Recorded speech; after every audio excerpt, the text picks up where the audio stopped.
Halo semuanya, pada video kali ini kami dari kelompok 2 akan menjelaskan materi perilaku organisasi internasional, yaitu pengaruh politik dan kekuasaan di dalam organisasi. Namun sebelum itu, saya akan perkenalkan terlebih dahulu anggota dari kelompok 2. Yang pertama ada saya sendiri, Joanjini Rifka Momentu, kemudian ada Gratia Tambun, Mega Dewi Astuti, dan Regina Tapeo. Kita masuk pada materi kekuasaan dan pengaruh. Kekuasaan adalah kemampuan untuk menghasilkan efek kepada orang lain atau potensi untuk mempengaruhi orang lain.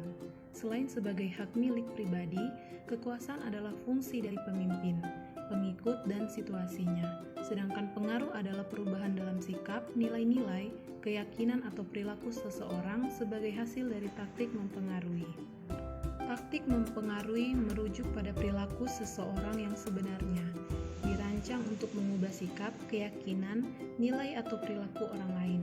Jadi keterkaitan antara keduanya dapat ditulis suatu perumpamaan, yaitu jika kekuasaan merupakan kemampuan untuk membuat perubahan, maka pengaruh adalah derajat perubahan aktual yang terjadi pada sikap, nilai, keyakinan, atau perilaku seseorang yang menjadi instan. Selanjutnya, saling ketergantungan. Saling ketergantungan merupakan variabel penting dalam hubungan kontraktual. Perbedaan fungsi dan spesialisasi organisasi memungkinkan terjadinya saling ketergantungan organisasional. Pernyataan di atas menunjukkan bahwa saling ketergantungan itu timbul bila ada dua buah organisasi yang mempunyai fungsi dan spesialisasi yang berbeda. Misalnya perusahaan A yang merupakan perusahaan knockdown furnitur kayu, melakukan proses produksi, pengecatan, perakitan, dan menguasai pasaran ekspor yang cukup luas. Perusahaan B bergerak dalam bidang pembuatan komponen furnitur kayu. Karena perusahaan B dekat dan menguasai sumber bahan baku, maka antara A dan B timbul saling ketergantungan satu sama lain karena perbedaan fungsi dan spesialisasi yang ada pada masing-masing organisasi tersebut. Selanjutnya, legitimasi. Legitimasi adalah sebuah kondisi yang menunjukkan bahwa penerimaan keputusan pemimpin telah sesuai dengan prosedur yang berlaku pada masyarakat umum dan sesuai dengan nilai-nilai politik atau moral yang sepatutnya.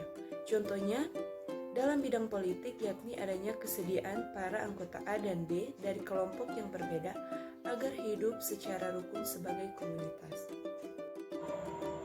Sumber kekuatan politik organisasi. Organisasi bisa saja bebas dari kata politik, tetapi itu tak akan terjadi karena organisasi dari berbagai individu dan kelompok yang memiliki tujuan, nilai, dan kepentingan yang berbeda-beda. Dalam kondisi keberagaman ini, pastinya akan ada potensi terjadinya konflik.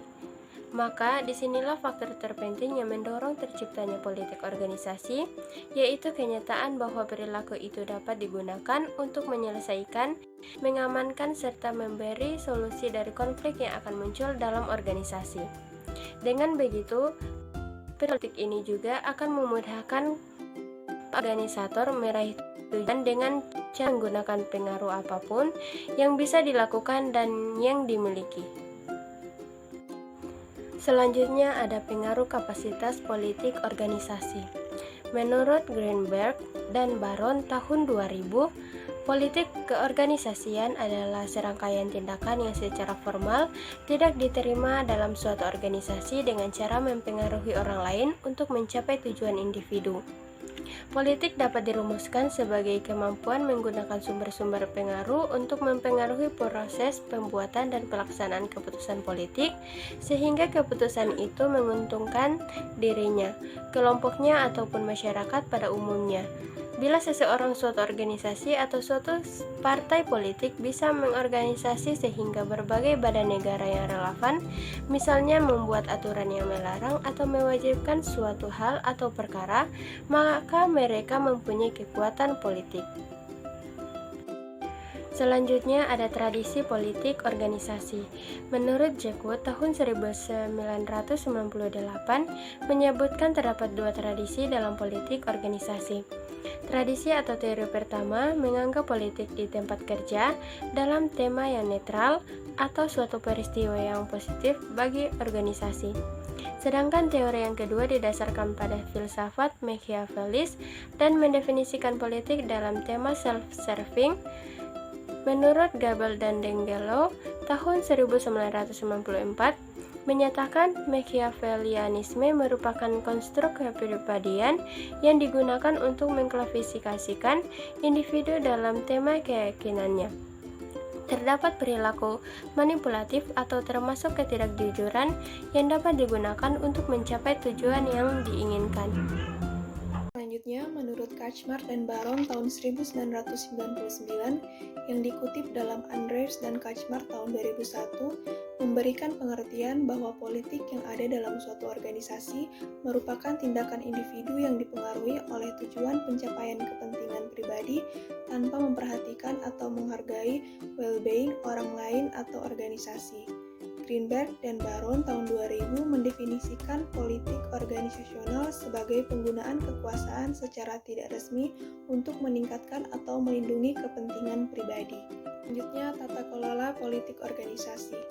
Miles tahun 1980 dalam Siswanto tahun 2007 mendefinisikan politik organisasi sebagai proses yaitu aktor atau kelompok organisasi membangun kekuasaan untuk mempengaruhi penetapan tujuan, kriteria atau proses pengambilan keputusan operasional dalam rangka memenuhi kepentingannya.